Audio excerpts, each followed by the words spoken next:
বিশম্ভরপুরে চোরাই মালামাল সহ 2 আসামি গ্রেফতার। মোহাম্মদ শুকুর আলী স্টাফ রিপোর্টারের পাঠানো তথ্য ছবি দিয়ে নুসরাত জাহানের প্রতিবেদনে দেখুন বিস্তারিত। সুনামগঞ্জের বিশম্ভরপুরে থানা পুলিশের বিশেষ অভিযানে ভারতীয় চোরাই মালামাল সহ 2 ব্যবসায়ীকে আটক করেছেন বিশম্ভরপুর থানা পুলিশ।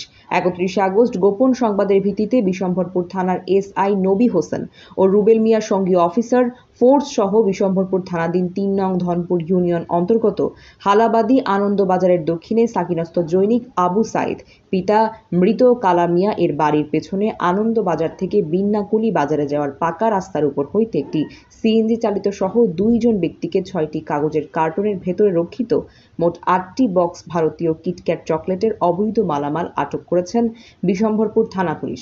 গ্রেফতারকৃত আসামিরা হলেন উপজেলার চেংবিল গ্রামের আব্দুল মোতালেবের ছেলে মোহাম্মদ মাহবুব মিয়া, একই গ্রামের লায়েস মিয়ার ছেলে মোহাম্মদ জহির মিয়া। ঘটনার সত্যতা নিশ্চিত করে বিশম্ভরপুর থানার অফিসার ইনচার্জ আব্দুর রাজ্জাক বলেন, গোপন সংবাদের ভিত্তিতে নিয়মিত অভিযান পরিচালনা করে বিভিন্ন চোরাই মালামাল সহ 2 ব্যবসায়ীকে আটক করা হয়। পরবর্তীতে গ্রেফতারকৃত আসামিদের বিরুদ্ধে বিশম্ভরপুর থানায় একটি মামলা দায়ের করা হয়েছে। গ্রেফতারকৃত আসামিকে বিজ্ঞ আদালতে প্রেরণ করা হবে।